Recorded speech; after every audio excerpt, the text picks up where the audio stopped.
Hi, I'm Shelley Smith with Waldorf Handwork Educators, and today I'm going to be laying out the foundation layer of wool for a large community wet felting piece. Community wet felting is a great way to get everyone involved in working together to create something beautiful. From the smallest preschoolers all the way up through the grades and into the high school, faculty, parents, admin, staff, all hands can join in on a community wet felting project. So let's go ahead and get started.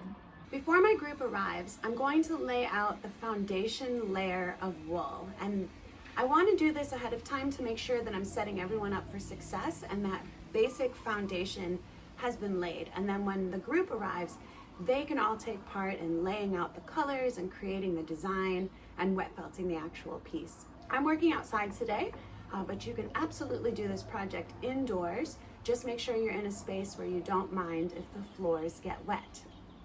So what I have here is a wool bat that I've ordered from West Earl Woolen Mills, and that's the same wool that I use for all of our stuffing and our knitting and crochet projects and our hand sewn animals in 6th grade. But it also comes in these great big bats, which are really nice to use for wet felting.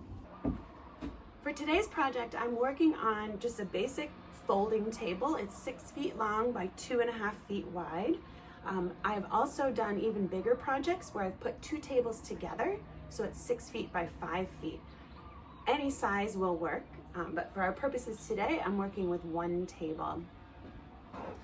I have about 1.5 pounds of wool and a large piece of tulle fabric, big enough to cover the entire table and then some.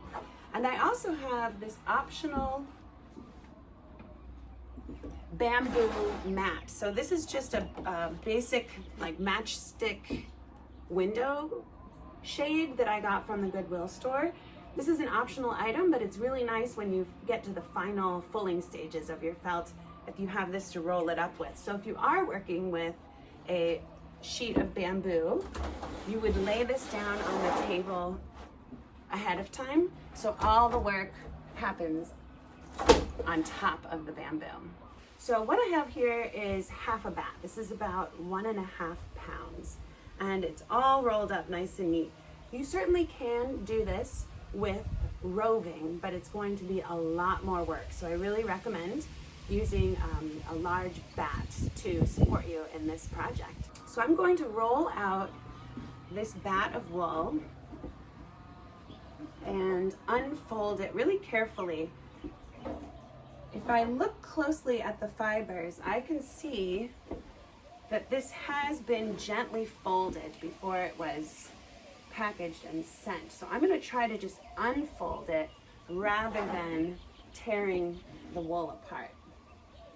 Okay, so now you can see the wool covers my entire table, but it's hanging off the edges on almost all 4 sides. So I'm going to trim away the excess here.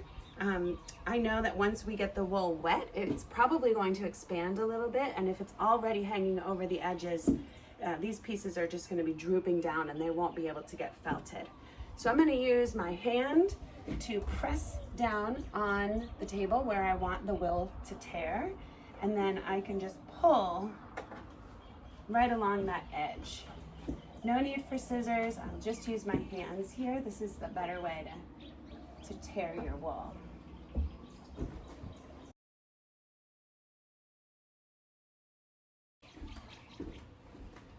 Okay, so I'm going to take all the extra that I've torn off and I'm going to set it aside in this bin so that we can come back to it.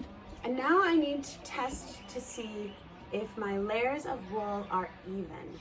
Now, my eyes are not going to be my greatest senses for this work. Instead, I really need to use my hands, because if I look at the wool, it might look like it's even in thickness, but when I touch it with my hands, I'll be able to feel if there are thick spots or thin spots. So I'm going to work my way all the way across, and I can feel, like right here, there's a thin spot. So I'm going to take some of the wool that I tore off, and I'm just going to add on some sheets of wool. Sometimes I even close my eyes so that I don't get distracted and I can just feel it with my hands. You might find too that there might be a thick spot in your wool where it's extra thick, and if that's the case, you can just gently peel away a little bit of wool in that spot and check to see that it feels like it's even. Sometimes I might have a piece of wool and this spot is thin, but this is too thick to lay down. I can take this piece of wool and just peel it apart, like peeling a banana, into 2 layers. And now I can lay just a thin piece down. Or if I need a little more, I can peel it apart again and lay down a little bit more. Okay, it feels like my wool is nice and even. And so when my group arrives, we'll be ready to start laying out the color.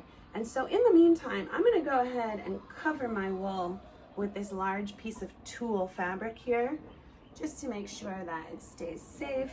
And if the wind blows, none of my beautifully laid out wool is going to blow away. And then we're ready to lay out the colors and get this project started.